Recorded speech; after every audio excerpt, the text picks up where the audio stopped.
What price does humanity pay in the chess game of geopolitics? Today we delve into the situation of Filipino hostages held by Houthi rebels in Yemen. 17 lives hang in the balance, caught in the crossfire of geopolitical tensions. 17 Filipino citizens, confirmed hostages, held by the Houthi rebels in the volatile waters of the Red Sea. The lives of ordinary people have become bargaining chips in a complex game of power, influence, and regional dominance. In the grand scheme of things, the crisis is a stark reminder of the escalating tensions in the region. Yemen, a country embroiled in conflict and instability, has become a hotbed for the power plays of regional heavyweights. The Houthi rebels, believed to be backed by Iran, have shown an increasing degree of military sophistication and audacity. Their audacious actions, like the recent seizure of an Israeli-linked cargo ship, have thrown the international community into a state of alarm. The role of Iran in this crisis cannot be overlooked. Recent reports indicate a potential Iranian hand in backing the Houthi rebels. This involvement, if confirmed, adds another layer of complexity to the crisis. It points to a broader regional conflict, with Yemen serving as a proxy battlefield, and the Filipino hostages becoming unintended victims of these power dynamics. But the question that lingers is, how do we classify these actions? Are they acts of terrorism designed to incite fear and chaos? Or are they part of a broader regional conflict, where the lives of innocents are collateral damage in a war of influence and control? As we navigate the complexity of this crisis, we find ourselves questioning, are these actions acts of terrorism, or are they part of a broader regional conflict? To understand the roots of this crisis, we need to take a few steps back. It all began when Yemen rebels, suspected to be backed by Iran, hijacked a cargo ship in the Red Sea.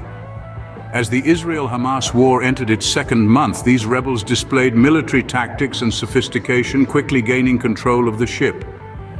Israeli Prime Minister Benjamin Netanyahu didn't mince his words when he condemned the attack, painting it as an act of Iranian terrorism. Risk intelligence firms couldn't help but notice the striking similarities between the tactics used by the rebels and Iran's paramilitary Revolutionary Guard, further fueling suspicions of Iranian involvement.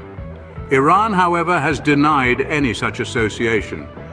But the hijacking didn't just end there. It was the spark that ignited a series of events, heightening tensions in an already volatile region. The United States, wary of the escalating situation, bolstered its presence in the Red Sea, aiming to deter further incidents. And then came another twist in the tale, the seizure of a UAE-flagged cargo vessel by the Houthis in the Red Sea. The vessel was accused of engaging in hostile acts, a claim the Saudis refuted, insisting it was carrying hospital equipment. The US State Department was quick to condemn the seizure and called for the release of the ship.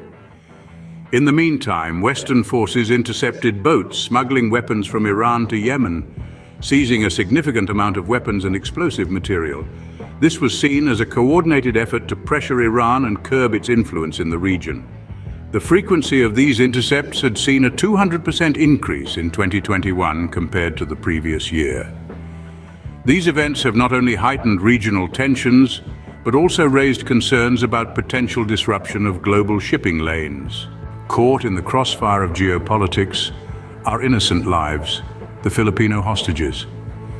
As this crisis unfolds, we must confront the potential repercussions for the hostages and the ethical dilemmas involved. These innocent individuals have found themselves in the middle of a geopolitical power struggle. Their lives the currency of a conflict they never asked to be a part of. The Filipino government has been thrust into a difficult position. On one hand, they have a duty to protect their citizens, to do everything in their power to secure their safe return. Yet on the other hand, they must navigate the complexities of international relations, careful not to escalate tensions or provoke further conflict. It's a tightrope walk of diplomacy and negotiation, where every step must be measured and considered. The international community too has a role to play in resolving this crisis. This is not just a Filipino issue, it's a global one, touching upon universal values of human rights, security, and peace. Countries around the world must unite in condemning the hostage-taking and advocating for the hostages' swift and safe release. Yet this crisis also highlights a broader issue, the balance between ensuring global security and prioritizing the safety of innocent lives. How do we navigate this delicate equilibrium?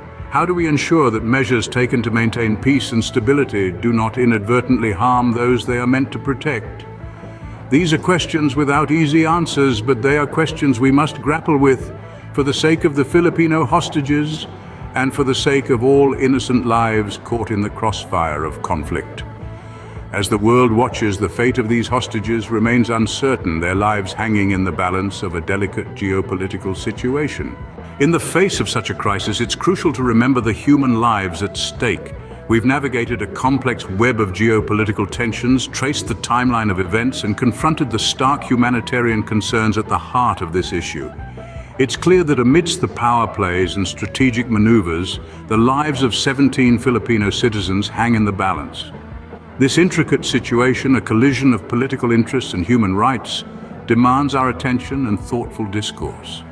It underscores the importance of maintaining a delicate balance between addressing political considerations and upholding human rights. The plight of these hostages stands as a stark reminder of the real-life consequences that ripple out from the epicenter of geopolitical conflicts.